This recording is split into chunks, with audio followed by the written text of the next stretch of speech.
Udah nih. Udah masuk belum? Tes. Ada. Di Discord-nya kayaknya di Coba suppress suara deh. Adrian mana nih? Belum Ini dikasih Di roll. suppress, masih di suppress. Oh, Gue belum ngomong dikasih di roll, Google Meet sih. bentar. Ya. Ya udah ya. By the way, teman-teman Coba. disclaimer dulu, kelas bisnis kita di hold dulu ya. Maksudnya kita ini lagi seru Santai banget. aja, ini enggak usah terlalu tegang, santai aja. Gue juga nggak akan ngelik apapun. Suara lu double. Dek. Oh udah. Di Oh mute kayak ya. udah di Discord, Nah. udah deh. Nah, sip, mantap. Oke. Apa kabar, brother? Alhamdulillah baik. Gimana? Enggak, gue tadi di-mention sama Mada sih katanya, sama EVOS Ghost katanya, dia bilang, "Oh, ini rame, seru lagi bahas ini," katanya. Oh ya udah, gue lihat aja. Terus kan ada beberapa komen yang tadi dibahas kan, kayak maksudnya itu hanya diskusi dan opini kan. Kayak ada maksudnya tadi ada kelas inilah bahas EVOS, bisnis side gimana, konspirasi, apakah mereka joinan kah.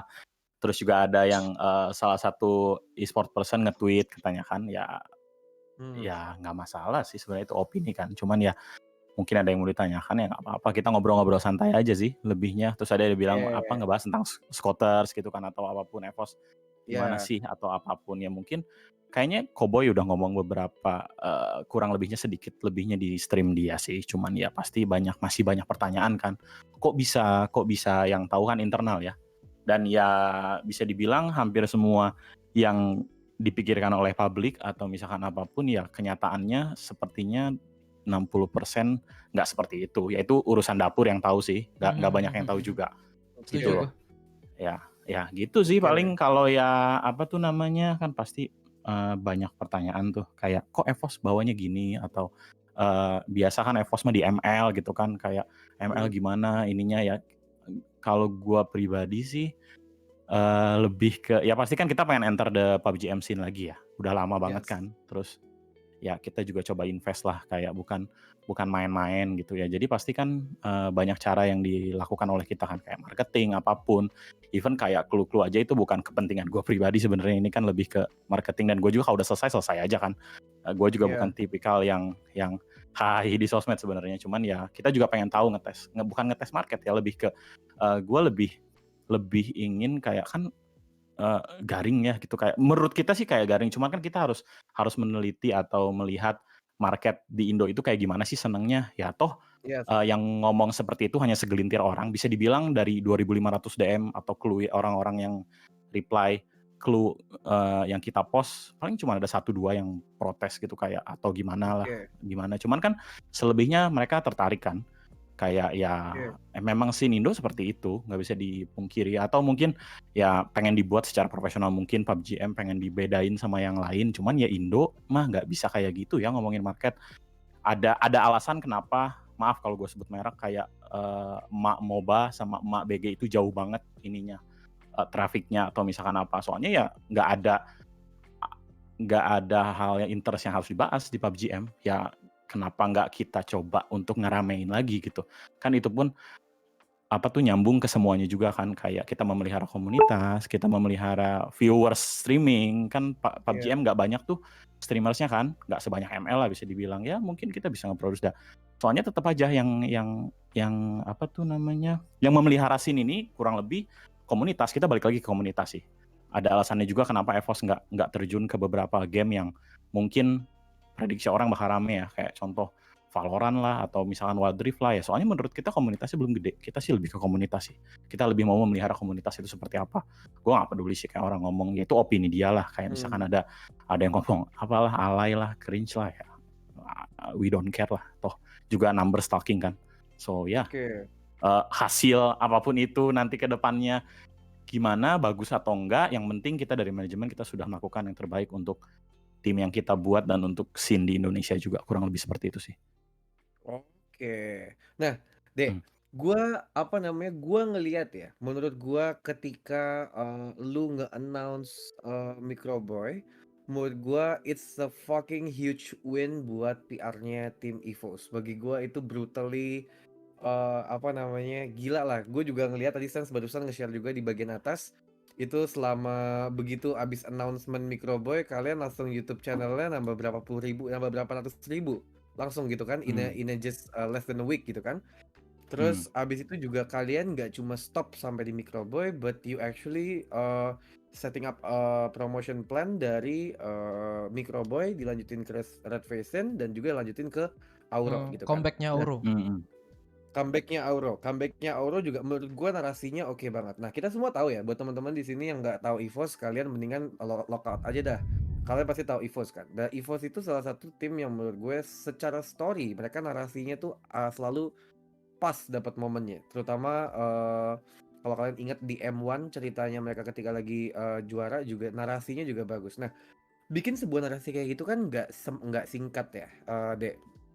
Apakah Hmm. ini pas dari awal-awal misalnya let's say gue nggak mau nyebut lo udah deal-dealannya kapan atau apa namanya deal-dealannya berapa and so on, tapi gue cuma pengen tanya apakah ini marketingnya itu langsung lo manfaatin momen yang udah ada, apakah lo emang udah nge-planning dari jauh-jauh hari? Kita lagi ngomongin tentang tim marketingnya kalian tuh, apakah dia gue bakal riding the wave, PMGC lagi naik, nama Microboy lagi naik, gue bakal riding the wave kayak gini, atau emang sudah di planning dari belakang-belakang?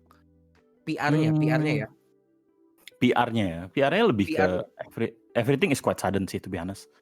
Toh kita juga nggak banyak kayak bukan jauh-jauh hari ya, kan itu jadi pertanyaan juga kan. Kalau gua jawab A, pasti kan orang mikirnya, oh berarti EVOS sudah poaching Microboy udah lama dong kayak gitu, atau apa. Sebenarnya ya gua lebih enak bukan dari mulut gue yang ngomong sih, lebih enak dari Microboy-nya sendiri. Soalnya ya kalau kita for us is everything is so sudden, that's it.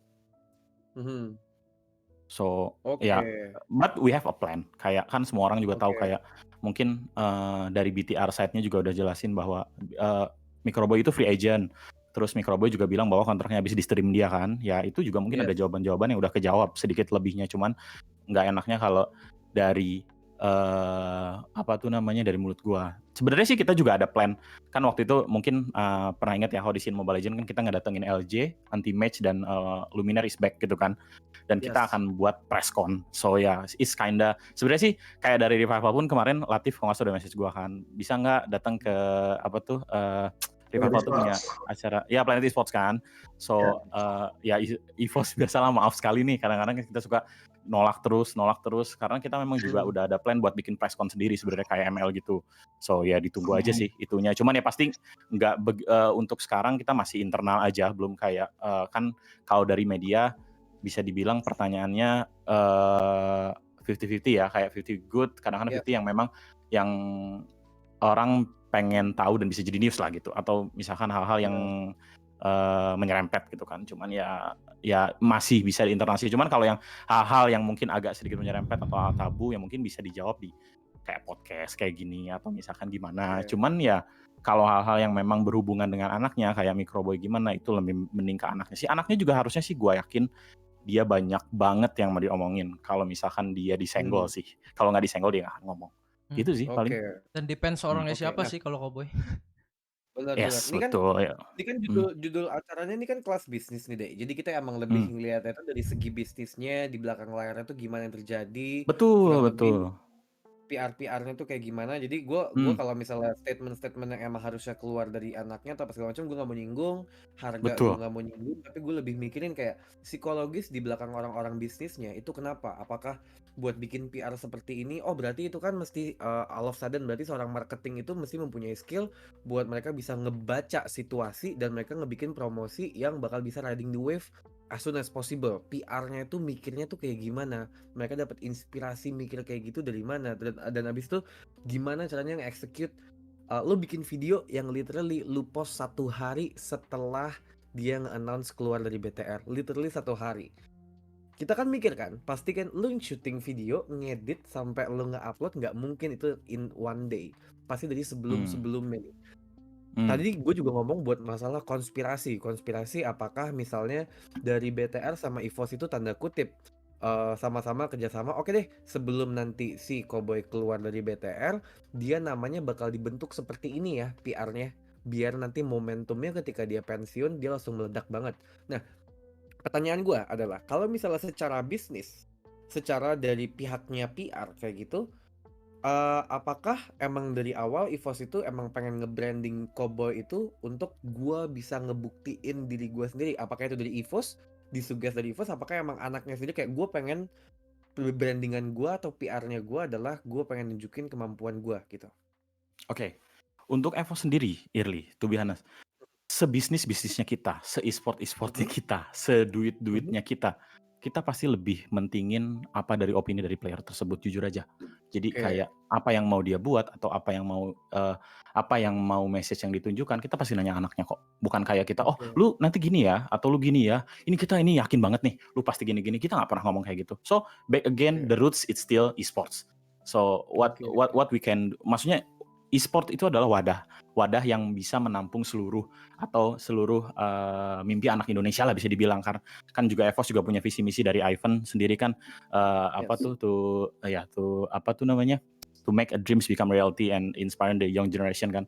Jadi ya tetap balik lagi ke apa objektif yang anak itu mau diraih lah bisa dibilang ya. Kalau misalkan dia bilang ya seperti di video dia bilang kan dia mau membuktikan ABCD, atau dia juga di stream dia bilang kan, apa tuh namanya, ya mungkin, skill aku sekarang udah kurang dan apa tuh namanya, bukan terbebani, lebih ke pressure-nya tinggi sekali, mungkin dia kayak ingin main lebih free di mana atau misalkan gimana. Ya dari situ aja harusnya sih udah bisa kejawab kenapa mungkin Cowboy main lagi atau alasan tertentu kenapa dia ke EVOS atau misalkan apa, dari situ aja sih udah bisa ditebak harusnya. Kalau dari kayak Early, mungkin Bro Michael juga bisa bilang kayak gitu sih.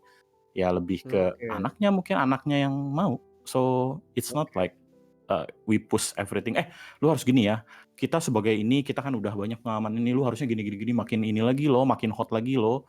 Toh nggak ada yang oke. tahu juga, lebih gitu sih, Good ya move sih dari kurang EVOS lebih ya. gitu.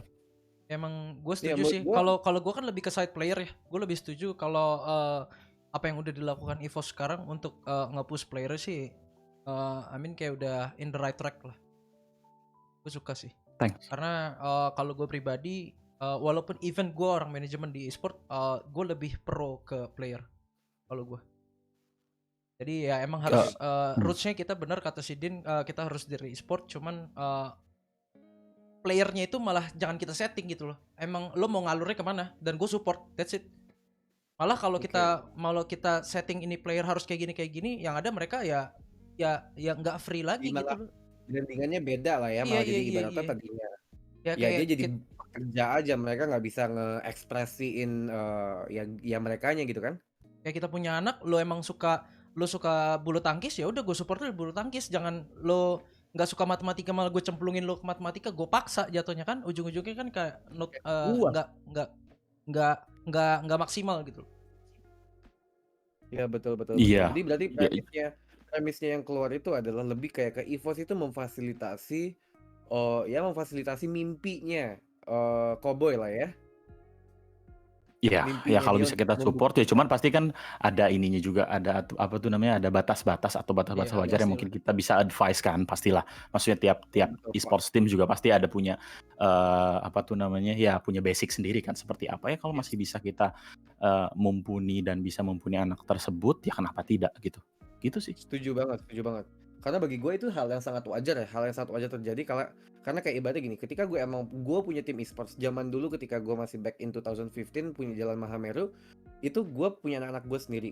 Mereka punya ceritanya masing-masing, tapi as a manajemen, gue pasti banyak ngasih masukan lo di brandingannya kayak gini. Nanti lo kalau ketemu orang depan layar lo bisa ngelakuin kayak gini biar buat memperkuat lagi gimmick kalian. Itu kan it's all about the apa ya? Persona kalian di depan layar agar bisa buat naikin si marketingnya orang tersebut. Dan bagi gue itu sangat-sangat itu sangat-sangat common dan sangat-sangat normal banget.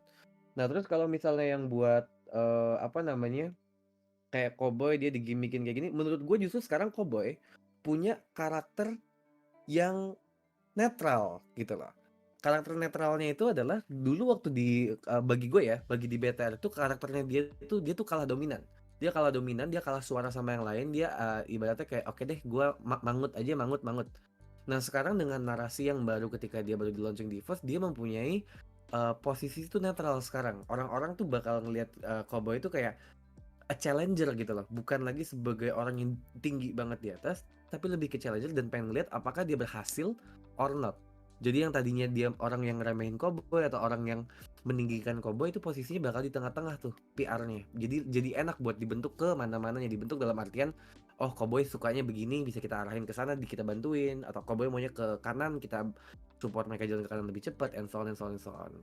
Iya, Karena ini kalau gue juga menurut baca gue, nih di Discord katanya apa tuh yes, ada Broyo Hapets dia bilang lebih ke utilize, it's not fasilitas. So ya ya mungkin ya betul utilize, cuman bahasa yang mudah dicernanya mungkin lebih ke fasilitas lah. Ya pasti kan fasilitas ya juga fasilitas. tiap tim juga pasti punya standar masing-masing kan. Bukan kayak oh ini GH-nya kecil, ke EVOS GH-nya gede, bukan kayak gitu. Itu lebih kayak Hmm, plan apa yang anaknya memang mau ke depannya ya kita dengar gitu kayak oh ya sudah kalau memang misalkan kayak contoh kan nggak ada yang tahu kayak misalkan yes, mungkin nanya ke Microboy pengen mainnya sama siapa misalkan kayak gitu ya.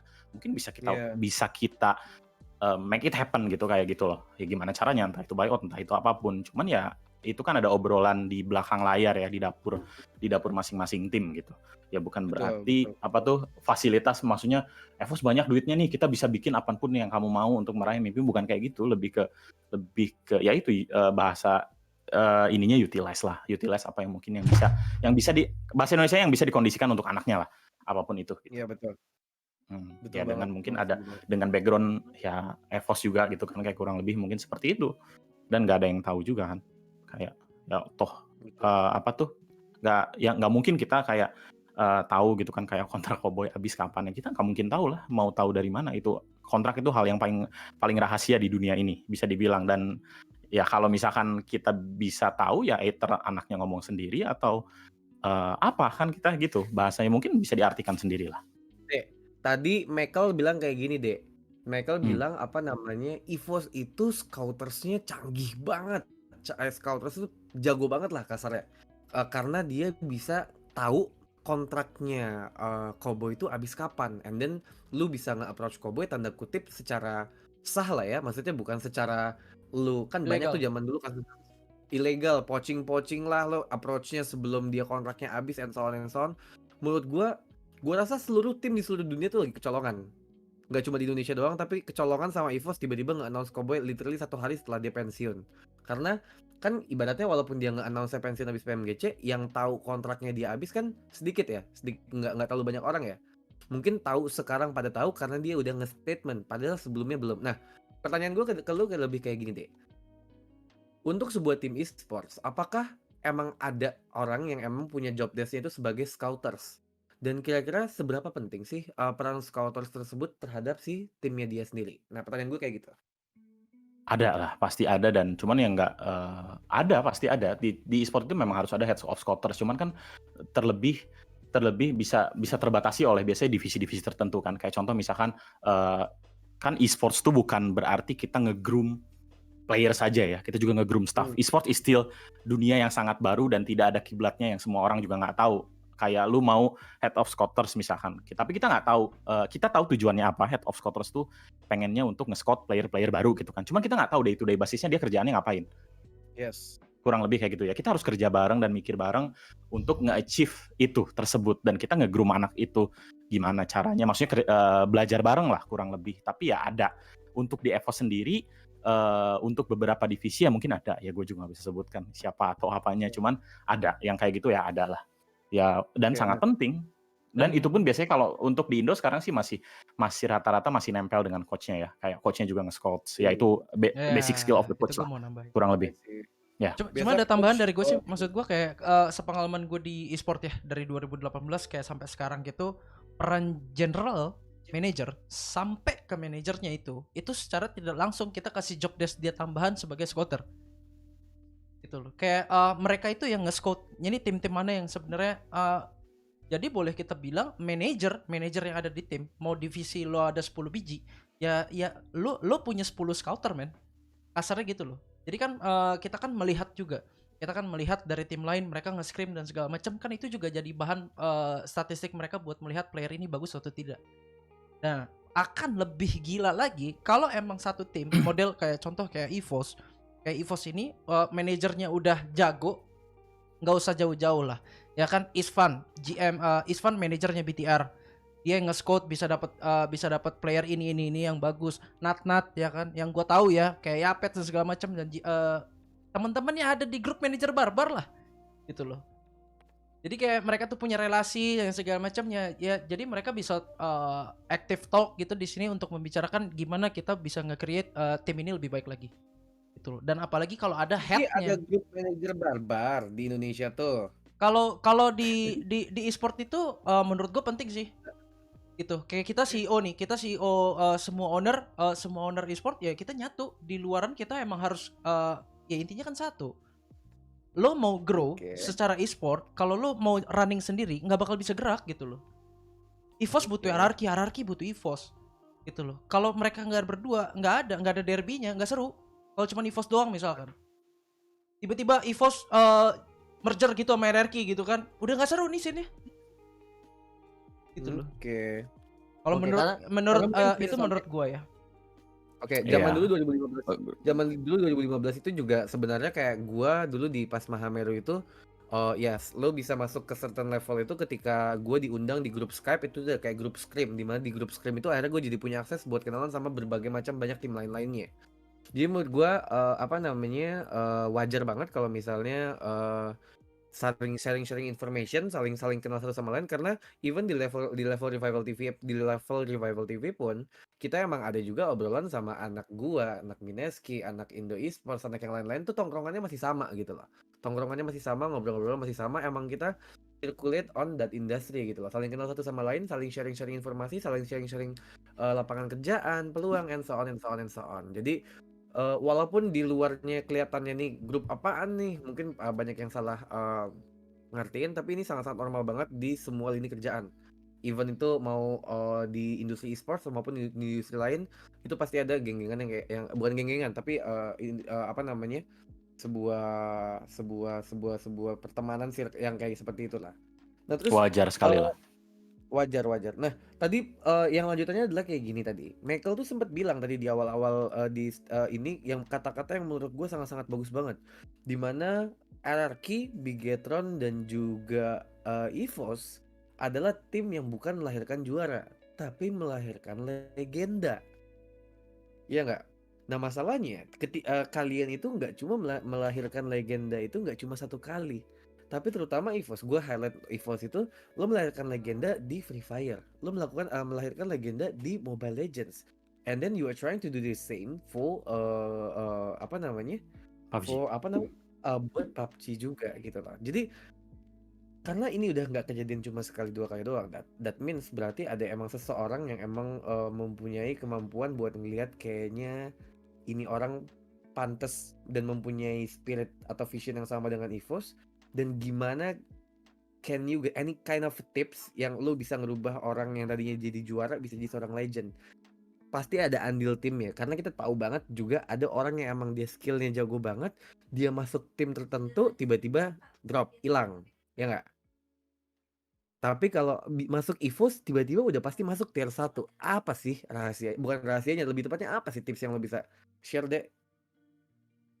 Sulit sih. Ini sih kayak lebih kayak bukan nggak ada kayak tip khusus atau gimana. Ini lebih ke let it flow aja, kayak jalanin aja seperti apa. Cuman kita bisa kasih advice ke anak tersebut bahwa apa yang bisa masih kamu bisa achieve dari something kayak seperti ini gitu. Kayak mungkin apa atau apa. Soalnya basicnya itu kan kalau Indo lebih ke apalagi kalau gua nggak tahu nih bintang yang disebut atau legends yang disebut ini apa kriterianya atau kategorinya apa. Apakah memang karena streamers nontonnya banyak ataukah apa? Sebenarnya lebih ke streamer. Kenapa streamer banyak penontonnya itu lebih ke karakter streamer tersebut dan apa yang dicari dari yang ditonton ya. Orang mantengin anak itu berjam-jam nontonin ya apa yang dicari, apakah memang karena Indo kan senengnya kocak atau apa gitu kan ya, makanya streamer EVOS juga mereka punya karakter sendiri, you name it lah, Donkey, Aura, Marsha sebelumnya atau siapapun Emperor, ya mereka punya ini sendiri, punya karakter sendiri gitu. Nah kalau PUBG memang yang aku lihat ya, bukan no offense nih, ini hanya personal opinion ya, karena scene-nya itu belum ada entertainment-nya lah, kayak masih full kompetitif banget, kayak terus juga didominasi oleh tim BTR untuk Indo ya. Jadi memang belum ada, yang mungkin dulu juga pernah ada kayak 2019 ya, is it? 2019 EVOS, RRQ, BTR, tiga itu terus-terusan di top 3. Setelah itu kan ya EVOS juga turun, tim generasi pertamanya disband bisa dibilang, ya turun BTR yang di atas gitu kan, dan memang entertainment-nya sedikit kurang sih menurut gua ya. Kemarin kita coba sesuatu mungkin mewarnai sedikit lah ya, cuman ya masih ada backlash dari gua juga nggak expect sih dari apa tuh namanya dari pihak e-sport yang nggak gue sebut namanya, mungkin ada komen seperti itu ya, mungkin personal opinion, but mungkin nggak ngelihat big picture-nya atau terserah apa ya, is opinion sih. Gue juga nggak ke offended atau gimana, cuman ya sayang sekali aja kalau mikirnya masih ke sana. Soalnya ya e-sports itu menurut gue, nggak menurut gue sih, harusnya umumnya ya banyak elemen-elemen yang mungkin tidak terlihat untuk membuat scene ini besar. Contohnya ya orang masih banyak melupakan tentang komunitas, entertainment, itu masih, padahal itu elemen yang membesarkan juga gamenya dan membuat roots gamenya tersebut itu masih hidup sampai sekarang. Gue setuju banget. Kayak gitu. Ya contoh ML lah, ML banyak yang meragukan dari awal, apa nih game kentang atau game sampah, game yang jelek lah gambarnya bisa dibilang kan. Cuman kan komunitasnya, lu lihat lah kiri kanan lu, sampai lu ke Indomaret aja tukang parkir main mabar. Terus keluar istilah namanya mabar kan. Itu aja walaupun mereka tidak disebut bagian, maksudnya bukan disebut dari part of the community something, kayak komunitas itu kan nggak harus ada namanya juga kan. Cuman mereka komunitas Mobile Legends yang mungkin yang nggak kelihatan, yang di bawah, yang membuat gamenya grow sampai sebesar ini. Dan juga di atasnya juga melakukan something gitu. Ada franchise league lah, dipelihara lah liganya. Semuanya, ya itu elemen-elemen penting yang memang harus gamenya hidup, bikin gamenya hidup, nggak bisa dibohongin, dan ini tuh harus terus, e-sport itu harus terus berkembang dan nggak bisa mempatok di situ saja gitu. Ini nggak bisa kayak gini scene-nya, walaupun lu senior di divisi tersebut lah atau apalah, gue nggak suka nih scene PUBG M jadi alay, jadi gini, ya nggak bisa kayak gitulah. Lu hidup harus move on terus, mau gimana gitu, kayak lucu aja. Kalau gue sih lihatnya kayak lucu aja ya. It's fine, it's his opinion lah. But no offense, cuman ya kayak gitu, dan yang terjadi kayak gitu. Mau lu suka nggak suka, komunitas ya suka gitu, dan komunitas enjoy, dan we set the trend lah, dan semuanya juga, media juga ya, ada yang namanya media kan, dari Revival atau PUBG juga. Kemarin ada page yang gue juga, to be honest, setelah gue mempelajari tentang PUBG MCN lagi, ada page yang favorit banget kan buat komunitas itu, RBG Esports, itu Mas Anang kalau nggak salah ya, RBG Esports ya. Dia juga jadi main include terus kan, kayak it's fun for everyone ya. Cuman nggak semuanya love it lah, pasti. Mau apapun langkah yang lu jalanin itu pasti ada pro dan kontra. So ya it's tergantung realitanya seperti apa, itu aja sih. Menurut pandangan gue masalah Din ini, gue dari aku e-sport dan kiblat gue lebih ke M ya. Walaupun bukannya gue nggak ngikutin scene Mobile Legends ya, cuman kan kiblat primary gue kan lebih ke PUBG M ya. Malah kalau gue bilang, gue thankful banget sama EVOS sama BTR yang udah bikin kayak gini. Menurut gue untuk kita lihat dari segi entertainnya, gue berharap ini akan jadi titik balik. Semoga scene PUBG M dari segi entertain akan jauh lebih meningkat dari titik balik yang udah you guys buat gitu.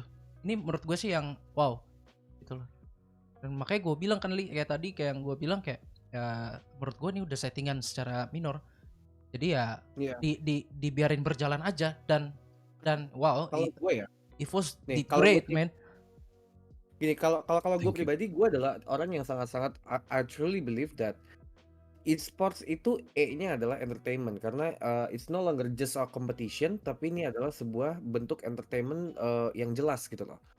Entertainment masa depan for the next generation lah. Kita bentuk entertainment seperti zaman dulu orang bacanya komik, nontonnya Doraemon, zaman sekarang adalah main Mobile Legends dan juga main PUBG, main Free Fire, main apa lagi, AoV, main apa, Dragon Saga, Dragon apa namanya, lupa gue, yang si PUBG nggak ki itu. Agree. Itulah. Ya, si Dragon itu. Jadi games itu it's become entertainment dan juga lifestyle. Nah, salah satu hal yang gue sempat dengar dari Ivan tahun 2017 itu adalah dia tuh benar-benar ngomong banget ke kita, adalah dia pengen nge-push entertainment side dari e-sportsnya, karena e-sports is not just about the competition, tapi segala macam drama, everything around it itu adalah daging ataupun bentuk sesuatu yang bisa di maksimalin. Karena at the end of the day, kalau lu punya produk bagus tapi nggak ada yang tahu, dan siapa yang mau beli? Ini terjadi sama Revival TV tahun 2014 tahun 2015, di mana tadinya kita adalah sebuah tim e-sports. Kita kesulitan buat cari sponsorship karena kenapa? Yang nonton cuma 5.000 orang. Dulu nggak ada yang ngerjain masalah konten-konten. Ya, lo tau lah, Dean, tahun 2015 siapa sih tim e-sports di Indonesia Dota yang bikin konten di YouTube, montage ngangkat cerita player-playernya, masih belum ada sama sekali kan. Dan sekarang itu udah jadi hal yang sangat-sangat lumrah, dan even hampir setiap pro player sekarang juga nyangkut sama live streaming. Nah, pertanyaan gue ke Dean sama juga ke Michael, karena kebetulan kalian berdua juga dari tim e-sports. sisi entertainment di e-sports ini kan udah makin lama makin tinggi, makin lama makin naik dan demand-nya pun pasti makin gede gitu kan. Seberapa gede sih prioritas sebuah tim e-sports itu buat ngembangin tim entertainment-nya? Atau apakah itu ibaratnya kayak porsinya nih, 80% tim ini aim-nya lebih ke juara, 20% doang entertainment-nya, atau justru dari pihak manajemen itu yang lebih banyak dipikirin adalah lebih ke arah entertainment-nya, sementara buat masalah prestasinya gue percayakan sama coach sama player-nya aja. Nah, gimana tuh menurut kalian? E-sport tetap nomor satu. That's the reason why the e-sport is still going kan. Kalau entertainment ya makanya kita juga dipisahkan yang namanya ada WIM apa tuh namanya? WIM Talent atau misalkan ada EVOS juga. Cuman ya kita memikirkan yang pasti ya kita kita kerja di belakang layar, yang e-sport ya hanya e-sport dan makanya ada divisi e-sport sendiri kan, ada head-nya lah, ada coach-nya lah, ada team managers-nya lah. Kita utilize sepenuhnya di situ.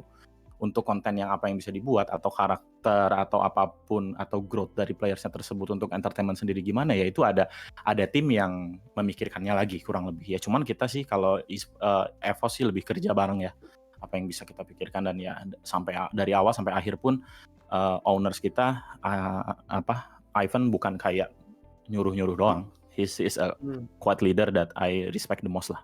The reason why I still stay in EVOS juga because of Ivan lah, kayak gitu.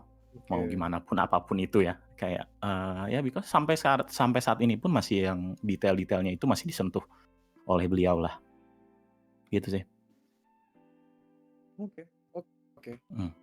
Terus kalau misalnya gini, ya kita tahu lah ini adalah berita yang emang di-share juga, dan kemarin juga EVOS beberapa kali dapat investment dari luar negeri, dan salah satu tujuan buat investmentnya itu emang ke arahnya buat ngembangin ke lebih banyak ke WIM-nya juga gitu ya, ke WIM dan part of entertainment-nya lah, entertainment-nya. Dan kita juga tahu kayak WIM talentnya di Nemo tuh ada berapa banyak banget lebih tepatnya, dan semua player-playernya juga di di part of EVOS family tuh rame lah. Nah, ada salah satu ibaratnya kayak apa ya, kayak paradigma ataupun kayak stereotype bahwa setiap orang yang masuk ke EVOS itu pasti jadi famous di luar sana, gitu kan. Nah, apakah ya hal kayak gini yang setiap orang player jadi masuk, kalau siapapun ditawari masuk ke EVOS itu bisa jadi famous, apakah itu bisa kebentuk satu terpengaruh dari culture-nya orang-orang yang emang udah ada di EVOS? Apakah emang orang di EVOS itu pertama kali orang yang masuk ke EVOS itu harus secara culture, apakah itu harus fit dulu? Dan yang kedua itu adalah apakah si stereotip seperti kayak gini itu bisa dijadikan bargain power buat narik seseorang buat masuk ke EVOS?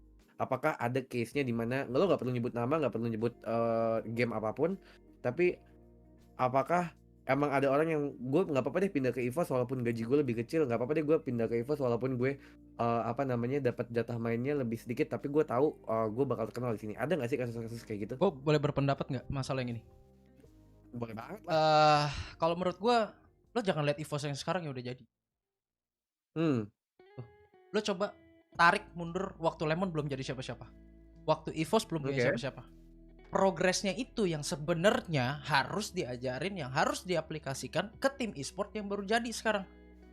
Kalau kita melihatnya sekarang, yang dimana ini tim e-sport sudah jadi, yang kata si Irli ya, masuk EVOS, bahkan ada kalimat seperti ini, Li.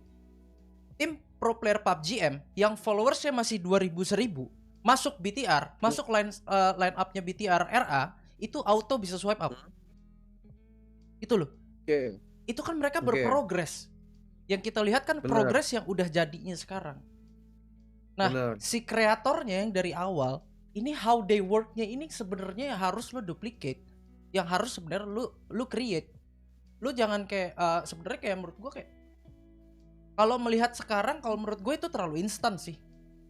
Kalau dari EVOS sih, kalau gue dari side EVOS ya gue kan sih akan ya lo orang ya lo lihat yang sekarang EVOS udah enak ya, lo nggak ngerasain waktu gue di generasi pertama EVOS yang waktu gue lagi berdarah-darah. Oke, dan pertanyaannya, dan kalau kayak gitu gue ada follow up questionnya adalah kayak gini. Sekarang kan berarti tim-tim segede EVOS, RRQ dan BTR itu pasti tanda kutip powernya udah gede banget buat ngedrive tren di esports dong. Dia bisa ngedrive tren yang ada nih. Pertanyaannya berarti kalau buat tim-tim itu kan pasti bakal affecting smaller teams ya. Tim-tim yang lebih kecil-kecil tuh pasti bakal kena dampaknya, dalam artian mereka udah pasti secara kualitas sangat-sangat susah buat nyaingin kualitasnya yang dibikin sama top 3 teams, itu udah pasti. Kedua itu adalah secara narasumber orang-orangnya, talent-talentnya juga pasti susah juga bersaing. Nah, dan itu juga ngebentuk buat player-player yang ada di tim-tim tersebut itu sedikit banget atau susah banget bagi mereka untuk mereka pengen maju atas nama tim tersebut sampai jadi sukses. Aim-nya player ini adalah mereka juara sampai dia dinotis buat pindah ke BTR. Nah, kalau kayak gitu kan sebenarnya itu bakal tanda kutip sedikit berdampak buruk sama regenerasinya tim-tim e-sports yang ada di Indonesia ya. Dalam artian mentality player-player baru itu bawaannya adalah gua pengen tanding juara biar gua ketarik EVOS atau gua ketarik BTR atau gua ketarik RRQ atau gua ketarik Bonafide gitu misalnya. Jadi pasti si player-player ini, nah tim-tim yang kecil-kecil yang baru jadi masih semi amatir atau tengah-tengah semi amatir, mereka main. Ada satu orang yang jago banget, satu orang ini di pick. Habis itu 3 atau 4 orangnya lagi, habis itu jadi chemistry-nya hilang, bubar, timnya malah jatuh. Nah ini kan jadi regenerasi kurang. Pertanyaan gua ke kalian berdua, karena kalian berdua ini kan lebih ke di tim e-sports yang ngeliat hal kayak gini. Kita juga tahu bahwa di Indonesia tuh tim-tim e-sports tuh ada ribuan.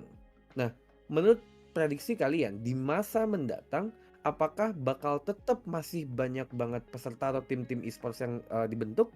Ataukah nanti bakal jadi kayak tim bola, di mana di tim bola itu ya tim itu cuma ada 20. Sementara sisanya semua nge-support salah satu timnya aja. Timnya tuh bukan ada ribuan, tapi cuma ada 20 yang utama, sisanya adalah yang ngekonsum konten dari mereka. Menurut kalian di masa mendatang apakah bakal seperti itu atau justru emang bakal lebih banyak lagi tim yang bermunculan di mana-mana? Depends. Menurut gua sih ya depend sama ya kita bisa lihat aja contoh Mobile Legends kan.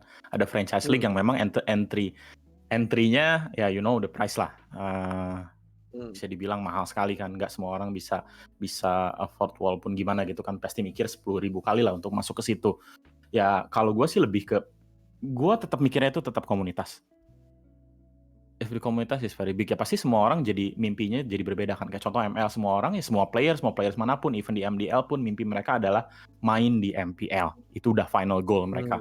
Ya setelah main di MPL ya pasti pengen menang MPL dan menang World Championship, you name it lah, apapun itu. Cuman ya untuk PUBG M sendiri, ya kalau memang misalkan nanti tergantung ya ini kayak banyak major point yang berpengaruh, entah itu komunitas, entah itu dari Tencent-nya sendiri, entah itu dari regulasi liganya sendiri. Ya sekarang kan timnya udah pada jadi, bisa dibilang kan. Kalau Early tadi bilang ya gimana nanti kalau ada regenerasi tim baru, satu tim 4 orang, terus yang satu doang yang jago banget dan diambil, itu juga balik lagi dari poin kecilnya bahwa itu tergantung di set anak itu sendiri. Kalau misalkan dia di approach tim besar dan pindah, apakah dia masih loyal dengan timnya untuk mengejar mimpi bareng atau mengejar mimpi dia sendiri. Cuman kalau melihat dari banyaknya players mau ngomong dulu atau sekarang, pasti ya diri sendiri dulu lah.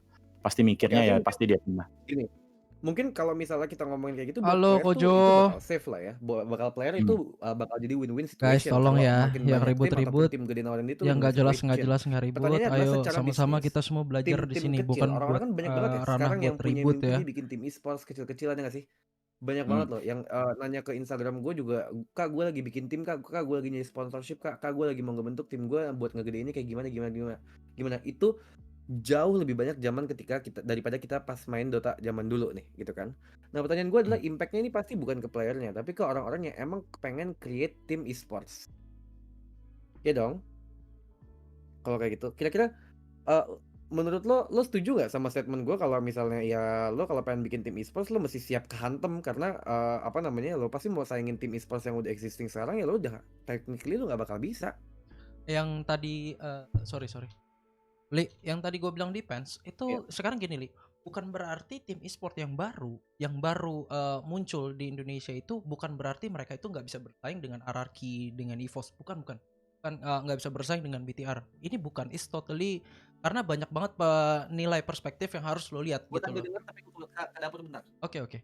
Jadi kalau menurut gue ini tergantung si tim e-sportnya itu dari segi capital, ya dari segi finance itu mereka mau berprogres, mau ngikutin progres atau enggak.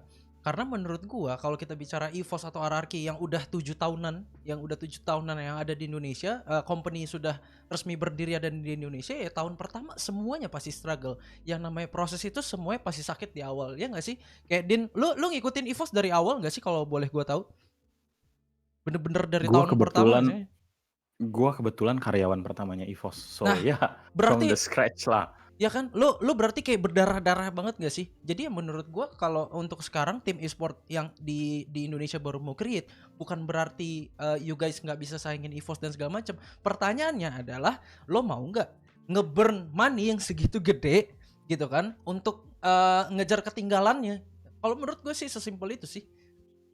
Iya, agree. Dan Very lo agree lah. Maksudnya sangat agree.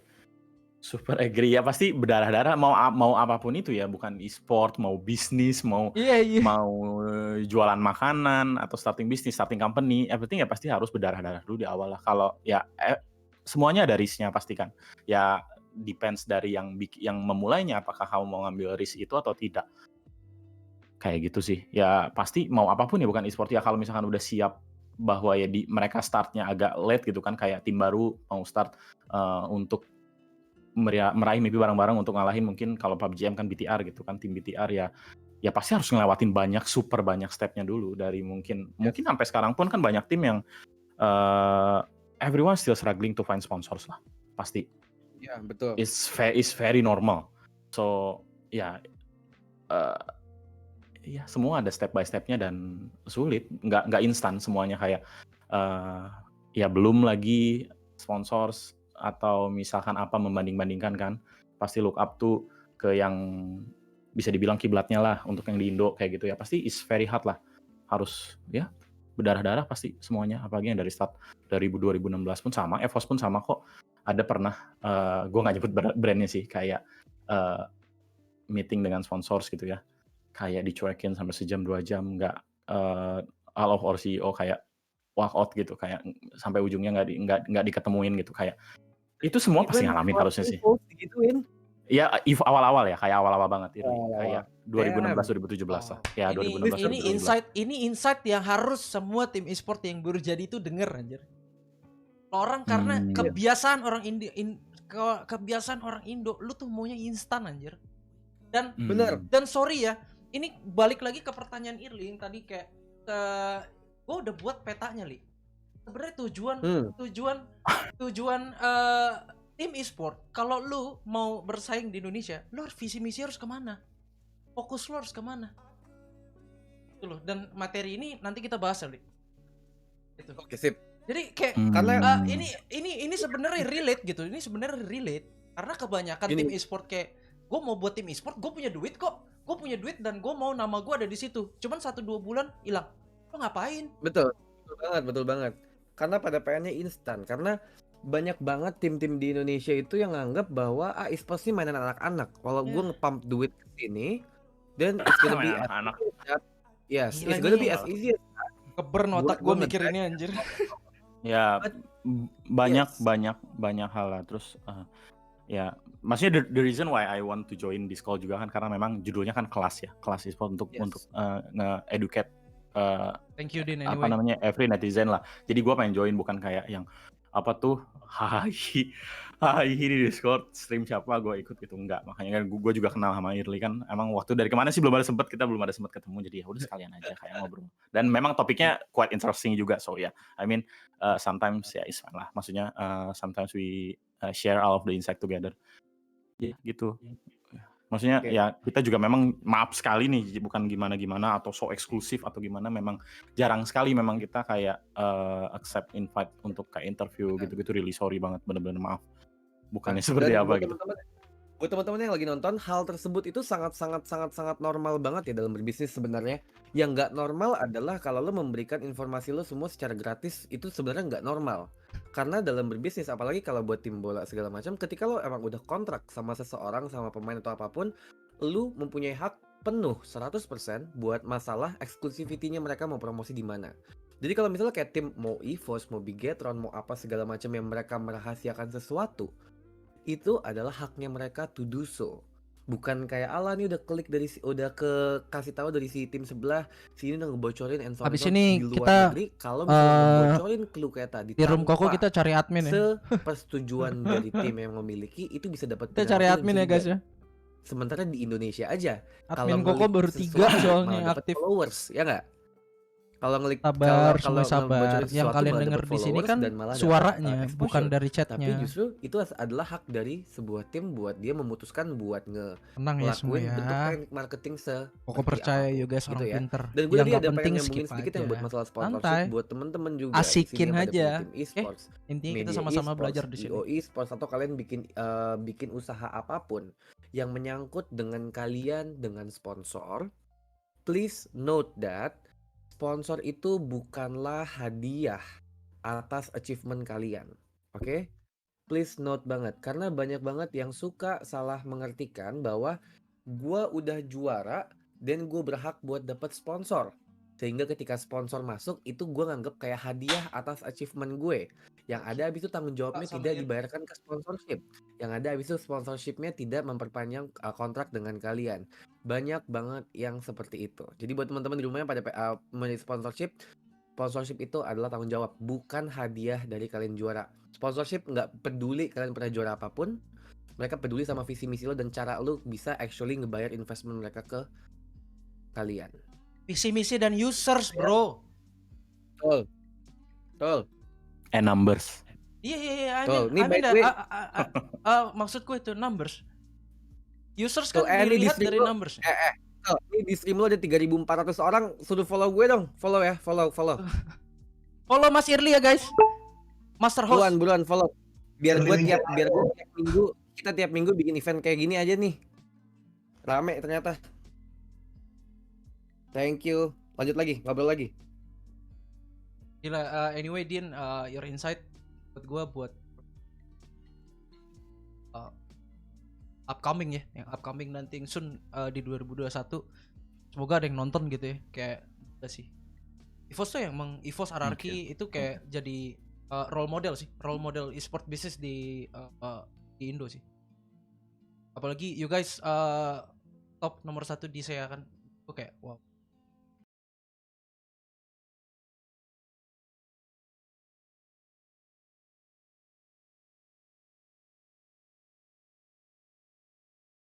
Set meledak bre. Iya betul. Iya gak sih? Mereka udah jadi. Betul. Tapi lu gak ngeliat 100 Thief yang waktu mereka belum disponsorin sama cash? Benar. Terus gue mau ngeliat dong, gue kepo juga dong. Nih kalian masih pada punya waktu nggak? Udah mau jam 12 nih. Kalau misalnya masih mau lanjut lagi terus nih. Saya sih aman. Pak, Saya sih aman. Brother Din kali. Ya? Dan? Aman. Ya can go on. Ya santai lah. Besok ada santai lah ya. But it's fine. Topiknya jadi berat banget sih asli. Nih gue dijebak Irli nih anjir di sini. Jadi seru ini by the way teman-teman di rumah, ini sebenarnya ini adalah kelas bisnis setiap hari Rabu di channel gua. Kita emang ngobrolin tentang lebih ke kayak step by step kalau misalnya di bisnis e-sports tuh gimana, bikin presentasi tuh gimana, cari nyari sponsorship gimana, duit di e-sports tuh lo bisa kerja jadi apa aja. Originally temanya seperti itu. Nah, tapi tadi pas kita lagi ngobrol-ngobrol BTR kayak gini lama-lama jadi kita ngebahas sesuatu yang lagi emang happening. Tapi kita coba bahas ngelihat dari POV bisnisnya. Nah, tiba-tiba malah jadi rame jadi ke arah ke sini. Jadi we'll see apakah kita emang bakal go kayak gini, tergantung kalau kalian pada setuju, mungkin kita bisa bikin konten ini jalan weekly. Kita bisa ngediskusin atau ngomongin hal-hal yang berbau dengan yang terjadi saat ini, tapi dilihat dari sisi bisnisnya, bukan dilihat dari sisi dramanya. Nah, kita juga lagi Starless ada di room apa namanya ya, ini live-nya by the way teman-teman, kalau kalian lihat di live streaming gua, itu kita open di Discord-nya Revival TV, itu semuanya pada banyak yang chatting-chatting sana, ngobrol-ngobrol di sana, dan even mereka bisa pada buka mic dan juga ngobrol-ngobrol saling kenal-kenalan. Di yang di Discord Revival TV itu ada orang-orang teman-teman dari EVOS, ada dari Arc Visual Esports, ada dari mana lagi nih? Ada dari Revival TV juga ada. Ini juga datang Dean, datang Saint Michael, macam-macam dari orang mana-mana itu semuanya pada datang ke sini. Jadi kalau misal kalian pengen join ke Discord-nya silakan di Discord Revival TV. Kita bakal ada setiap hari Rabu kelas bisnis. Minggu depan kita bakal agak beda lagi konsepnya karena bakal ngebalikin kelas bisnis seperti biasa. Tapi yang sekarang kita bakal lebih ke what's happening outside dan kita ngebahas itu secara bisnis bukan dramanya. Oke? So, lanjut. Gue pengen nanya bro yang masih agak berhubungan sedikit sama talent esports dan juga kedepannya esports itu bakal kayak gimana. Nah, kita ngeliat kayak gini ya, Dek. Atau enggak ke di luar negeri sana, kalau kita ngikutin scene-nya Dota atau CS:GO, kiblatnya adalah semua orang pengen mereka bisa main di Eropa. Gue pengen banget player-player Indonesia bisa direkrut sama sama siapa? Sama Alliance, sama OG, sama kayak achievement lah kalau ditarik ke sana. Nah, dulu di Indonesia dari game League of Legends itu sempet banyak player-player luar negeri yang main di sini, player Korea terutama. Main di League of Legends-nya Indonesia. Nah, pertanyaan gue adalah, menurut lo ngelihat Indonesia sekarang itu kayak senternya esports di Southeast Asia dengan liga kita yang paling gede di ada di MPL, liga PMPL kita juga naik growing terus in numbers. Dan gue juga yakin Free Fire kita di Southeast Asia kita punya numbers yang salah satu yang paling besar mungkin, kedua setelah Vietnam. eh Menurut kalian bakal ada nggak sih pemain-pemain luar negeri? Kan sekarang dari coach udah mulai banyak di luar negeri nih. Tapi kalau pemain kira-kira banyak nggak yang bakal dari luar negeri masuk ke sini? Ini interesting. Ini menurut gue kalau dari dari sisi PUBG M ya, kan ada rumor-rumor katanya kayak dari pemain Malaysia dan segala macam itu abis PMGC mereka mau masuk ke scene Indonesia kayak guys please, ini yang gue bilang tadi, Indonesia kita ini lagi work in here, kita lagi bicara di sini ini buat majuin e-sport 2.0 ya buat kita gitu loh. Jadi kita sebagai dari sisi bisnisnya dan kompetitifnya dan segi entertainnya kita tuh udah nggak dianggap terbelakang lagi sama negara-negara yang udah maju dari kita. Jadi gue kepengen kayak Bener e-sport banget. kayak ini menurut gue titik balik sih.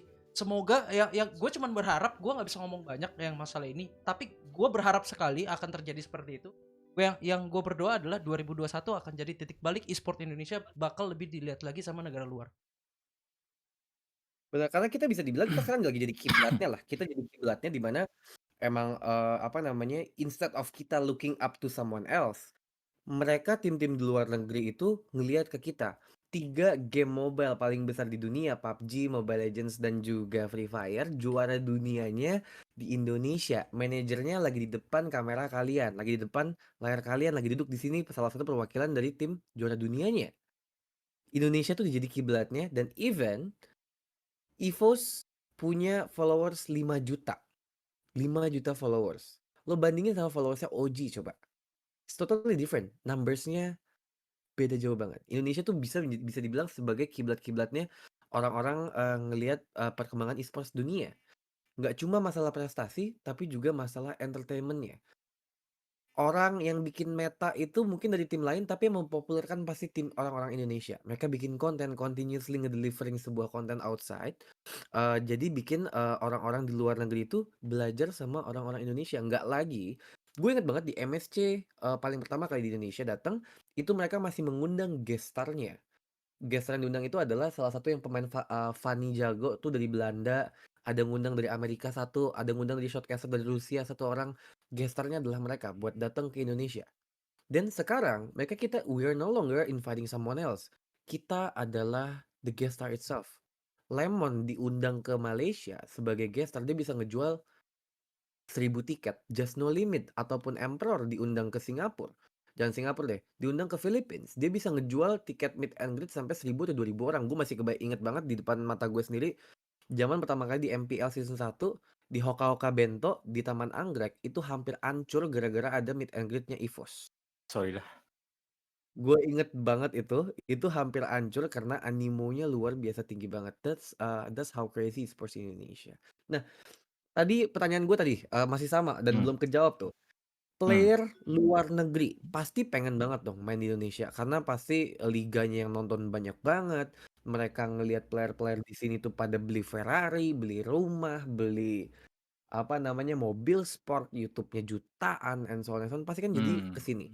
Kenapa sampai sekarang masih sedikit banget player luar negeri yang main di Indonesia? Oke, gue jawab ya. Yes. Duit. Enggak, bukan duit. To be honest, regulasi dari Indonya sendiri, it depends ya. I won't name it, but sometimes gue ngomong Indo aja deh. Harus pakai kayak semacam kitas gitu-gitu loh. It's kinda Ribet. quite annoying lah, ribet sekali dan it's not cheap lah. And kita harus nggak murah gitu untuk invest kitas dan ABCDEFG-nya juga banyak dan kitas itu kan berlakunya juga kayak 6 bulan, setahun. 6 bulan tuh cepet banget loh untuk satu liga kayak gitu loh. Kalau dulu mungkin nggak begitu dilihat, cuman kan e-sport udah growing banget, udah dilirik pajak lah, apalah semuanya lah. Jadi ya itu pros and cons atau cons-nya itu yang mungkin dilirik dari pemerintah adalah kita lebih diakui, cuman banyak regulasi yang baru nempel. Ya salah satunya kitas. So it's kinda hard kayak pajak apapun itu, kayak coach juga ada di Indo semua, kayak coach luar gitu, kayak contohnya Zeiss atau siapapun, Bjorn, ya itu pakai kitas. Kayak bukan kayak dia datang, "Oh nge-coach aja lo, hahaha hihi," gitu-gitu ya, nggak kayak gitu. Jadi ya nggak segampang itu sih. Oke, jadi secara regulasi bukan maksud gue regulasinya apakah regulasi dari pemerintah atau regulasi dari, Perintah. liganya yang menghambat player ini bisa masuk? Seperti misalnya, apakah Oke, misalnya di liga-liga ini nggak boleh ada pemain luar negeri? Atau justru dari, yang dari pemerintah dalam artian kalau pemerintah itu maksudnya normal ya, pemain luar negeri kalau misalnya pengen tinggal di Indonesia kan pasti, ngurusnya, banyak surat-suratnya tuh. mmm, Yang menjadi alasan utama sebuah tim nggak ngebawa player luar negeri itu lebih ke karena developernya nggak bisa oke. membolehkan pemain luar negeri atau gimana? Jadi, regulasi itu kan pasti kan pemerintah kita belum ada yang very official buat regulasi e-sport kayak undang-undang apa gitu kan, belum ada. Ini lebih ke ininya sih, lebih ke apa tuh namanya, developers atau organizer yang memang ngebuat, liganya di sini. Gitu Mmm, sih kurang lebih. Sebenarnya sih bisa-bisa aja datang, cuman kan pakai turis visa lah, sebulan pulang pergi lah, terus nggak boleh muncul di layar lah. Kan pernah tuh waktu itu kejadian yang MSC kan, mhm, dideportasi tuh banyak kan. Ya yes. itu sebenarnya cuman yang semua orang prediksi itu hanya keisengan dari pihak imigrasi aja datang, Mmm, untuk ya nggak tahu kalau nggak oke. salah waktu itu IO-nya siapa, Revival is it? Revival kan? Gue. Iya kan? Ya, ya mungkin Riri lebih tahu lah.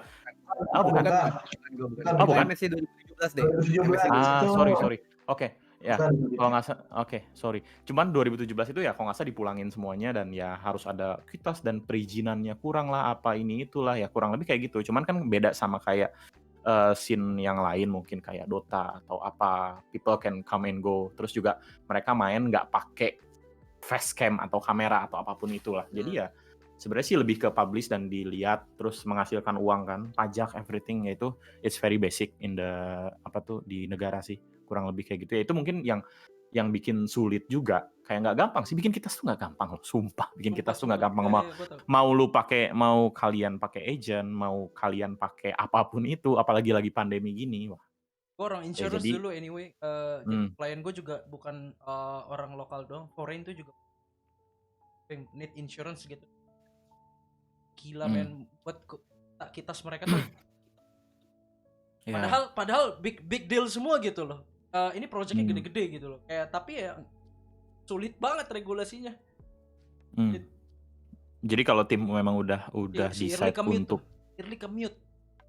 kagak, gua kalau gua mute Oh, tiba-tiba gua ngomong, gua lagi nyapa yang di Nimo biar nggak berisik di sini. ya jadi kalau misalkan tim memang sudah decide untuk membawa player luar tersebut ke Indo, ya berarti dia udah invest everything dan take a risk for everything lah untuk semuanya, gitu sih. Ya, Oke. hmm, tadi sorry Din, Gi tadi gua agak frontal dikit ya masalah duit. Karena menurut gua duit akan jadi faktor kenapa orang Europe, orang US itu nggak mau main. Karena gimana ya menurut gua ya, kita punya apa namanya regulasi untuk kayak gaji pokok dan gua agak nggak masuk Woy. Dan US kenapa mereka tertarik sama, karena it's a cheap number gitu Boy. Kalau ini ya itu juga betul menurut sih. gue pribadi ya, jadi bukan bukan semata-mata gue nilai ini semuanya dengan numbers duitnya gitu, apa yang mereka dapat. Cuman ya jelas kalau orang bule datang ke Indo, terus semua pasti tahu lah, semua projectnya dia by dollar gitu loh. Dan sedangkan dolar kita sama di kurs ke rupiah itu jelas totalnya angka yang udah berbeda. Iya betul, memang Oke, semuanya harus menyesuaikan, bukan berarti ini kayak dia ke sini kita kasih mmm, salary yang memang menyesuaikan di sini. Harusnya sih nggak kayak gitu ya. Kalau kita oke. sih nggak kayak gitu. Gini. Kalau misalnya apart from ya at the end of the day it's all about the business, right? Kayak hitung-hitungannya apakah dia bakal masuk ataupun enggak. Let's say kita ngambil simpel aja deh. Tiba-tiba one day 1 tahun lagi gua jadi menteri apa tadi nih dibilang ini Menteri Games and Esports Entertainment di Indonesia bakal ada Amin. nggak ada? Menteri Esports Indonesia Irli ya.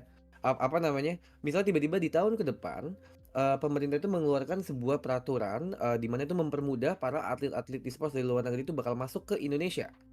Pertanyaan gua, apakah untuk dengan game yang lagi populer saat ini, pemain-pemain luar negeri itu emang ada yang mempunyai cukup skill Kitas ataupun ini tuh potensi kayak buat KTP masalah guys, KTP-nya pengembangan personal brandingnya KTP-nya dia di per Indonesia? apa Apakah lo emang kira-kira tim-tim ID gede itu kita di bakal tertarik Indonesia. nggak sih narik pemain luar Nah, negeri? seperti Apalagi tinggal sekarang itu kayak KTP-nya lah. kata-kata hashtag Indo-Pride itu kan bener-bener udah kuat banget ya.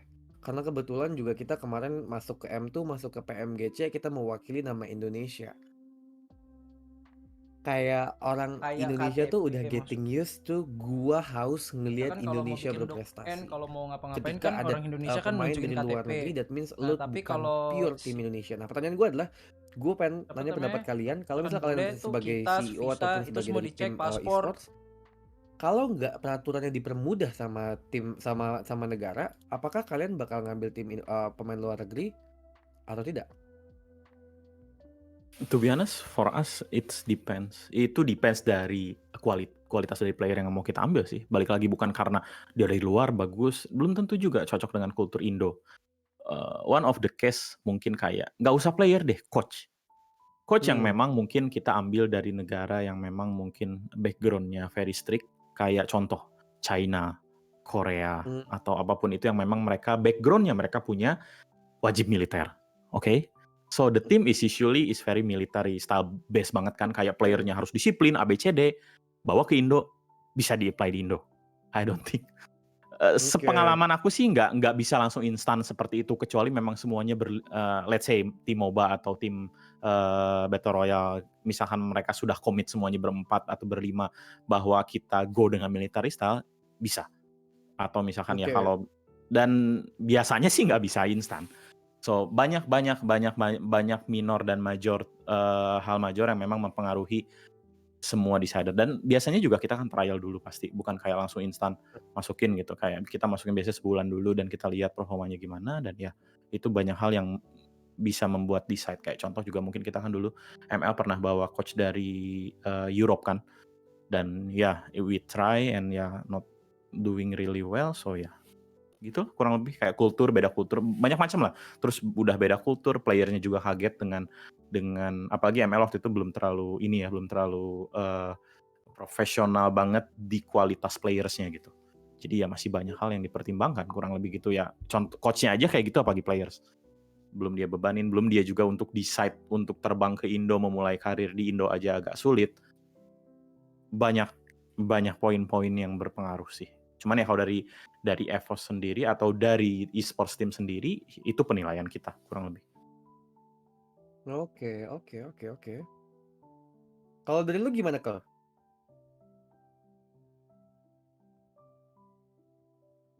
Ya menurut gue sih ya adanya Pony kan gue harap titik balik di udah lah cukup lah ya bikin KTP ribet kayak gini udah ribet jangan dibuat ribet. Nah kalau kayak gitu berarti gue punya sebuah statement yang menurut gue cukup menarik buat kalian bahas. Pertanyaannya adalah kayak gini, tadi kalau kita udah tahu bahwa culture-nya Indonesia dan juga culture pemainnya itu berdampak banget sama pemilihan pemain-pemain yang emang bakal dimasukin ke dalam tim. Putus-putus gak? Kenapa kita berat buat ngajakin tim pemain dari luar negeri? Bukan karena skillnya nggak nyambung, tapi mungkin masalah komunikasinya sama culture di Indonesia. Orang Indonesia mainnya sambil selonjoran, sambil nyantai-nyantai, orang luar negeri maunya proper. Misalnya, masalah buat nyamain culture-nya itu susah dan juga komunikasinya Sorry. bakal berat. Nah, pertanyaan gue adalah kayak gini. Let's say tim Indonesia itu mostly lebih bakal tertarik menggunakan pemain lokal instead of pemain asing. Dan kalau misalnya seperti itu, kalau misalnya pemerintah pun bikin sebuah perizinan buat memudahkan pemain-pemain ataupun talent-talent dari luar negeri buat masuk ke Indonesia, berarti itu nggak bakal berguna terlalu banyak dong. Maksudnya nggak bakal berdampak terlalu gede juga. Dan gue pengen tahu pandangan kalian adalah, gue punya statement kayak gini. Bagi gue, pemerintah itu kayak komite olimpiade. Komite olimpiade di mana dia adalah kepalanya, di mana dia itu membawahi ada cabang olahraga ini, cabang olahraga itu, cabang olahraga A, B, C, D, E, F, G, tapi hanya sebatas yang di bawah turnamen si olimpiade tadi. Sementara developer itu bisa dibilang kayak FIFA-nya. Kenapa di FIFA? Kalau misalnya FIFA itu adalah lembaga yang mengketok palukan soal masalah rules sepak bola. Pemain yang dianggap profesional itu adalah yang udah diketok palu sama FIFA. Liga yang dianggap sama FIFA itu adalah liga yang legit adalah liga yang dianggap sama FIFA and so on. Developer itu adalah FIFA-nya. Nah, pertanyaan gue adalah, lo setuju nggak sama statement gue kalau misalnya gue bilang pemerintah tuh nggak punya power lebih gede daripada developer kalau misalnya buat game e-sports di Indonesia? Hati belum. Untuk sekarang hati-hati blunder. Ya ini just my opinion ya, personal opinion, gue juga hati-hati lah. Ini personal opinion from me, it's not from EVOS, so from me. Ya menurut aku sih untuk sekarang sampai di mana waktu Indonesia membuat sendiri regulasi tersebut, ya mau nggak mau emang developers atau organizer memang punya power. Ya toh nggak bisa tiba-tiba berubah kan.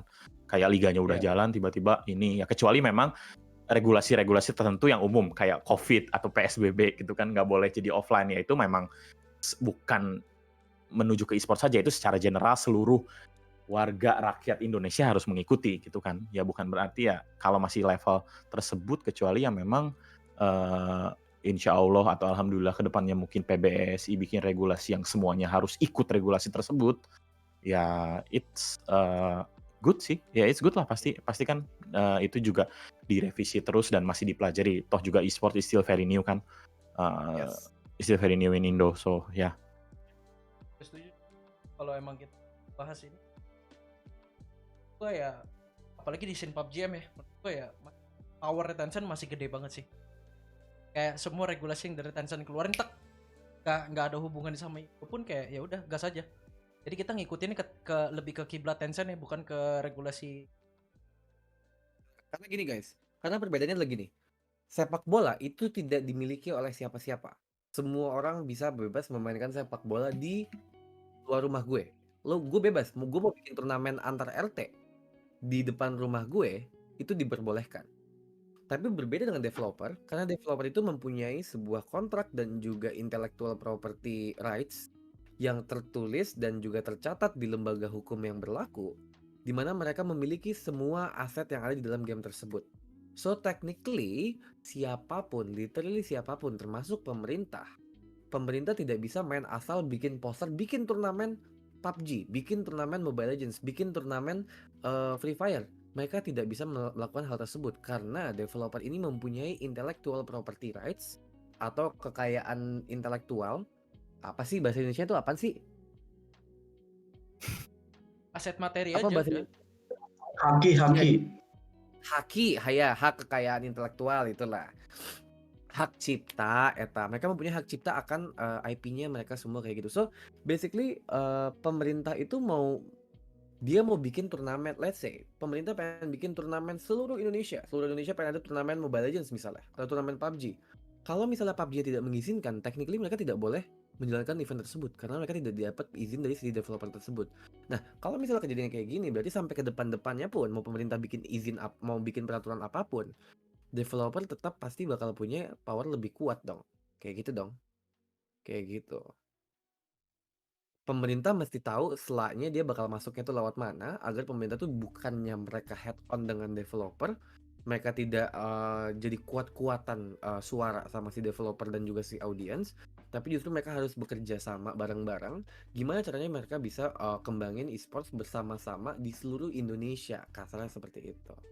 Nah, ini jadi rame nih kalau kita ngomongin pemerintahan di Discord. Agree. Juga banyak ngechat mau nimbrung, tapi gue bingung kalau ngomongin federasi. Kenapa banyak banget juga yang dibuat, ada ISPA, VGI, FEI, PBI Sports, itu emang buat jadi ajang berbisnis. Panjang.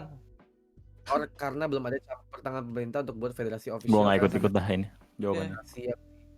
Bentuk itu kayaknya no impact. Gue nggak punya expertise buat ngejawab di bagian sini karena gue juga tidak terlalu mengikuti di part sini.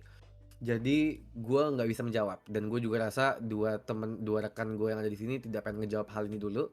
Mungkin kita bikin segmen berikutnya ketika emang kita bawa narasumber yang emang terkait sama hal ini. Gimana? Biar cari aman aja gitu. Ya cari aman aja. Cari aman aja, ya nggak? Karena gue nggak punya expertise di situ. Lo nanyain bisnis ke gue bisa jungkir balik all out, gue bisa deh. Tapi kalau misalnya gue Li, ngomongin kayak baca kenapa WA gue boleh? apa apa Baca WA gue. baca, wah nih gini-gini nih gue takut nih. Oh, oke, siap. Gitu. Boleh. Nah, mungkin pertanyaan menuju nih, by the way udah jam 12:30 juga nih. Jadi I berhubung ini think kita this is kayaknya the last for me juga. ya last question ya. Kayaknya Hmm. berhubung ini seru banget juga, gue bakal coba ngundang apa namanya narasumber yang sesuai sama ini. Mungkin Mas Ibnu juga kita bisa undang buat ngebahas hal seperti ini di next episode. Jadi kalau misalnya kalian kepo, kalian bisa follow gue dulu sekarang. Follow di sini dan juga follow juga di Instagram sama Irli Wijanarko. Kalian follow dulu. Nanti gue bakal ngepost kapan gue bakal ngomongin yang masalah pemerintahan semuanya kayak gini. Yang politik-politikan, yang kepo sama IS, Pak sama PBI Sport apa segala macam gue bakal bahas tuntas tapi nggak hari ini.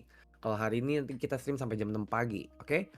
Gue masih pengen nanya yang berhubungan sama bisnis esports dan juga pertalent-talentan karena judul hari ini tuh adalah masalah talent ya.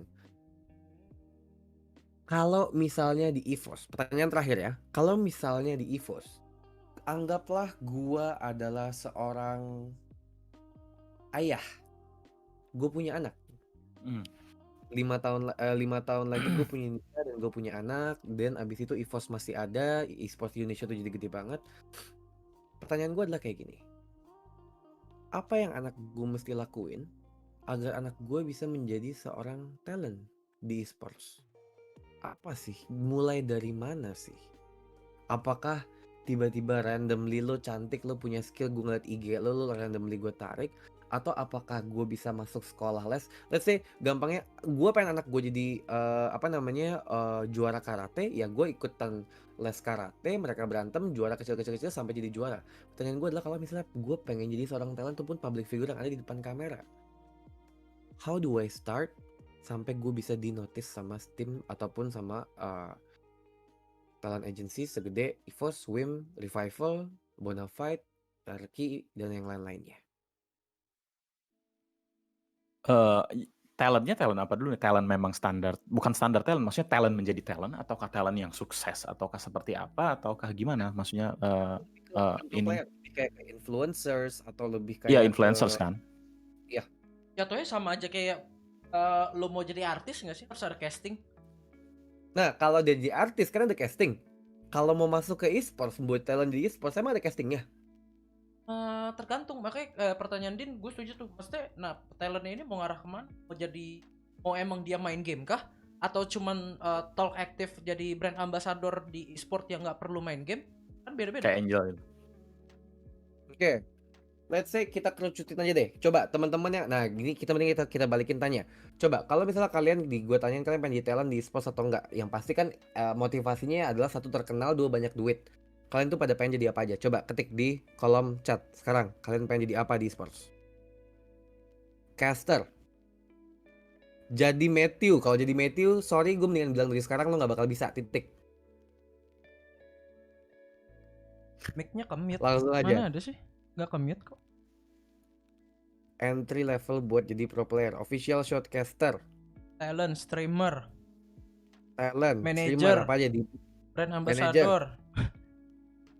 Hmm. Intinya banyak banget lah masih yang bisa dikerjain di Yang e-sport. paling banyak apa enggak? Coba yang paling banyak di stream lo jadi apa? Apa guys? Kalian mau jadi apa?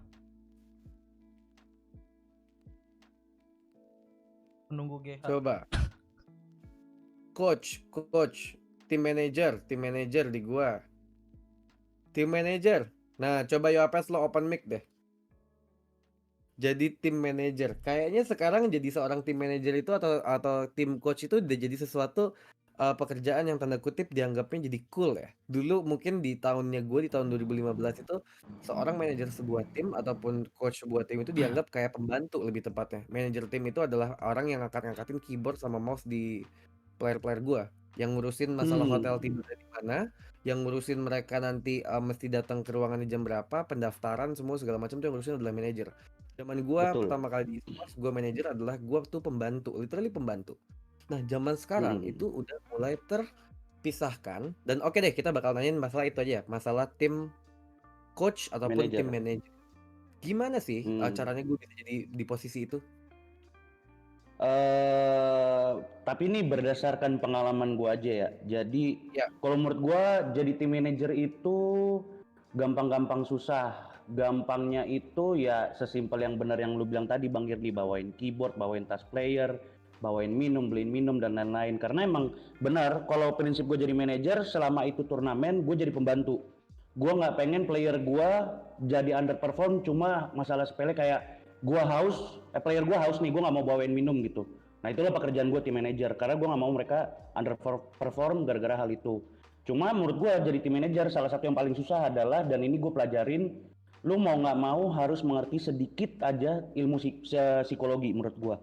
Karena oke. lu itu harus bisa memposisikan diri lu sebagai abang, sebagai professional worker yaitu manajer, sebagai teman, sebagai bapak atau apapun itu. Karena konsepnya gini deh, misalkan lu tahu player lu underperform karena dia habis putus sama pacarnya. Kalau lu memperkenalkan diri lu hanya sebagai manajer, dia pasti nggak mau cerita sama lu, dia nggak akan terbuka gitu. Masalahnya balik lagi, masalah psikologi player sangat-sangat berpengaruh sama performa dia dong. Jadi lu juga harus pinter tuh kayak nerka-nerka, player gue kenapa ya? Kok dia mojok aja nih sendirian? Coba gue samperin, lu mau cerita nggak kenapa? Kalau dia lihat lu sebagai manajer, dia pasti nggak mau cerita. Sangat yakin gue, nggak mau cerita. Makanya gue bilang jadi manajer itu pekerjaan yang sebenarnya susah-susah gampang-gampang susah tergantung lu nya aja. Tapi kalau emang gua aja kaget nih ada yang mau jadi tim manajer, kayak alhamdulillah ada yang notice pekerjaan gua gitu, bersyukur sekali. Kayak gitu Oke. sih kurang lebih Bang Irli jadi tim manajer ya. Berarti kebanyakan tim manajer itu kalau emang ngurusinnya kebanyakan masih ngurusin yang ya lebih ke yang menjagain mereka lah, lebih ngejaga mood-nya mereka, lebih Betul, kayak kita kebiasa dengan ngemong lah, bahasanya ngemong lah ya. benar. Ngomong mereka dan jadi penetral dari mood-nya mereka lah ketika lagi tanding. Berarti Mm-mm. gimana caranya kalau gue punya seorang tim manager, CV apa yang gue butuhin? Oke lah, gue punya kemampuan psikologis atau apa segala macam dikit. Terus gue kayak ngelamarnya tuh gimana? Lain kalau misalnya lo pengen jadi seorang kayak tim bisnis, kayak gue kan jelas lo butuh dari backgroundnya apa segala macam. Berarti Mm-mm. mostly bisa dibilang kalau misalnya gue pengen jadi tim manager ya salah satu yang gue mesti itu adalah ya lo mungkin bisa deket sama playernya, lo punya keahlian buat Benar. bisa supel atau adaptasi sama pemain sama orang baru and so on gitu. Atau gimana cara Mm-mm. ngelamarnya gimana? Kenapa lo bisa tiba-tiba dipilih lo jadi tim manajer Morph deh? Apa kalau nge-apply pekerjaan atau gimana? Iya, gue nggak apply. Dari pertama gue masuk e-sport pertama kali aja di Boom, itu gue apply ke Ojan kebetulan karena dia general manager kan. Cuma Hmm. kalau dibilang standar khusus soal untuk isi CV, berdasarkan pengalaman gue ya, gue juga dulu pernah mau daftar ke EVOS, bahkan waktu EVOS nyari tim manager buat COD Mobile kalau nggak salah. Hmm. Gue nanya ngelihat postingannya si Kohilmi juga nggak ada yang kayak yang skill spesifik atau ada sesuatu yang spesifik yang lu harus punya pengalaman managing, nggak ada sih. Bahkan kalau nggak salah di lowongannya itu tulisannya eh, D3 atau bachelor degree in any apapun jurusannya gitu. Jadi nggak ada sih spesifik. Yang penting emang ya lu mau belajar aja gitu, learning by doing. Dan gue yakin general manager atau apapun itu yang pangkatnya di atas lu itu pasti kan mau ngajarin gitu.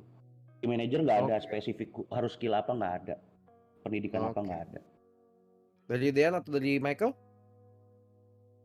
Itu Kalau udah menurut mencakup semua sih. iya, Yapet bilang oke sih, Mas. For the next level Indonesia kalau mau lebih lagi sih memang harus ada terms and condition lu bisa jadi tim manager gitu. Karena gua nggak mau kayak sangat disayangkan banget kalau kata Yapet itu misalkan kalau lo itu jadi pembantu di turnamen, menurut gue itu nggak banget sih, Mas. Mungkin bahasanya salah kali ya.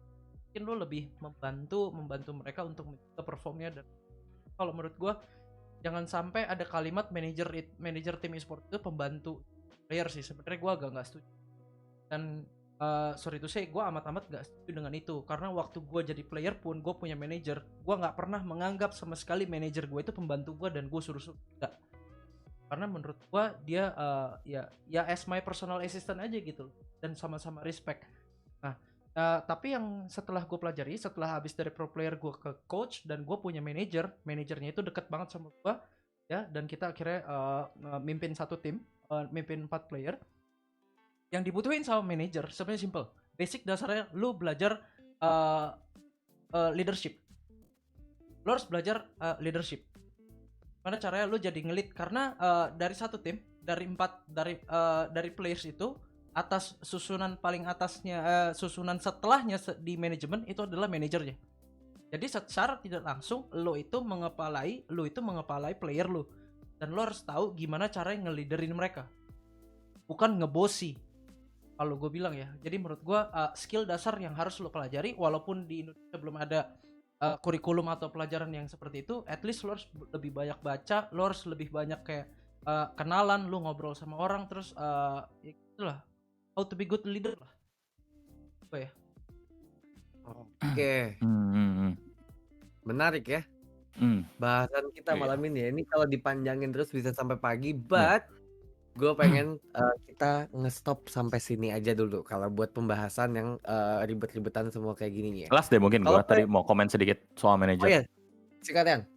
Menurut gua sih the key is respect. Yes. Respect, I mean gain respect and respect all of the players juga sih. Memposisikan di mana players itu, di mana managers itu ke players dan ke manajemen. Manager itu adalah bridge antara players dan manajemen. So ya, the key is respect. Kalau misalkan respectnya ada dan manager itu bisa memposisikan dia di mana,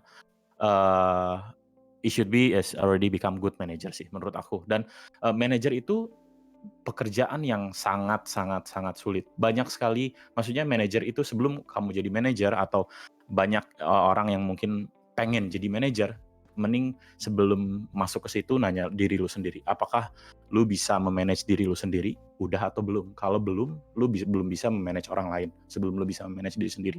Menurut gua sih gitu. Dan ya, last thing maybe for me, shout out to all of the team managers in Indonesia that work really hard for the nge-groom semua players yang ada di Indonesia dan turut memajukan e-sport di Indonesia ini yang banyak terlupakan lah managers itu. Cuman ya karena dia adalah key person, wakil dari manajemen juga yang mewakili manajemen dan juga yang kadang tidak terlihat di belakang layar sih. Betul, yo semua yang lagi ada di stream, yang lagi di Discord, give an applause buat seluruh tim managers dan orang-orang yang ada di belakang layar sebuah tim esports. Karena di balik performance 5 atau 4 pemain yang bertanding di luar sana, ada puluhan orang di belakangnya yang bekerja secara tulus dengan hatinya untuk nge-support mereka semua. So orang-orang di belakang layar ini, the unsung heroes ini, emang konsep-konsep seperti ini yang emang pengen kita bahas di acara ini. Dan juga ngelihat dari POV bisnisnya dan juga ngelihat dari POV moralnya ya. Jadi buat biar teman-teman di luar sana, biar kita bisa belajar juga bahwa esports itu is not just about the competition, it's not just about the players, there is a lot of stakeholders di sini, banyak orang-orang yang terlibat dan orang-orang ini adalah the unsung heroes, oke? Mereka adalah the unsung heroes yang jarang dapat apresiasi. So gue pengen banget juga barengan sama Aldean tadi dibilangin, berterima kasih buat semua para unsung heroes yang ada di belakang layar. Nanti kita bakal ngebahas lagi lebih jauh lagi soal ini di episode berikutnya, oke? So Yan, kalau selain tim manager berarti itu bakal ada yang kayak fitness coach and fitness yang lain-lain itu juga bakal ada juga nggak sih? Berarti?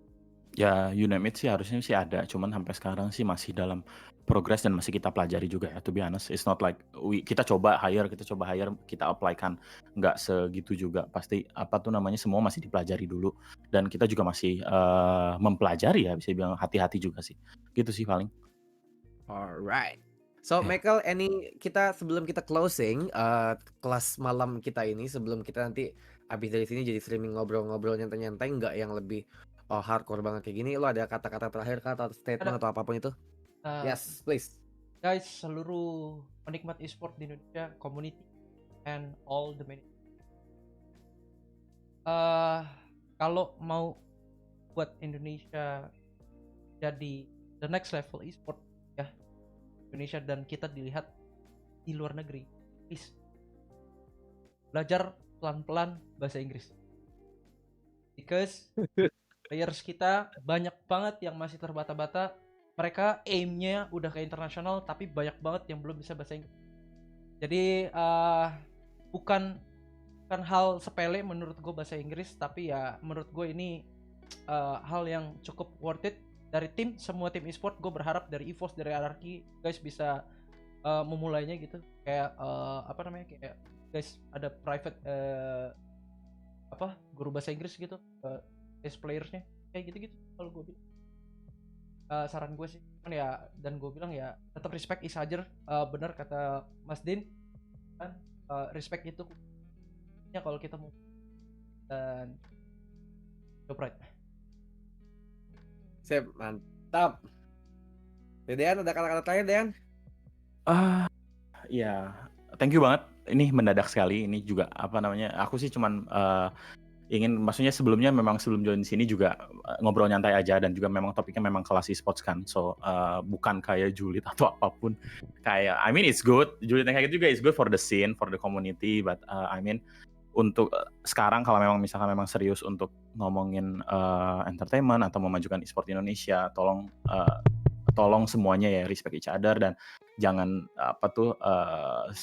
tes short minded emang lah, kayak cuman putus-putus terkerucut ke situ. Memikirkannya ini kabelnya juga sensitif untuk nih, ntar semuanya, dan ya I mean doain ya kita beli ya kabel seperti baru itu sih. dah. Semoga e-sport Pusing. Indo lebih maju lagi, and thank you for the invite. Dan ya topik seperti ini memang jarang sekali dibahas, dan juga aku juga sedikit happy, sangat happy juga udah bisa ngobrol dengan semuanya, dan ya discuss about e-sport in Indo. Thank you very much. Yes, thank you Din. Also, Thank you. Thank Thank you you. Irli Gue- udah di invite.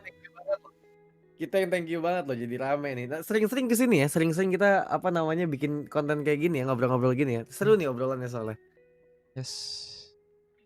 Anyway, sukses terus Oke, Din. Sukses Salam terus semuanya. buat Koivan. Thank you. Say hi from Thank me. you, nanti disalamin semuanya. Oke. Early, Oke. Bro Michael, thank you very much. Yes. Oke.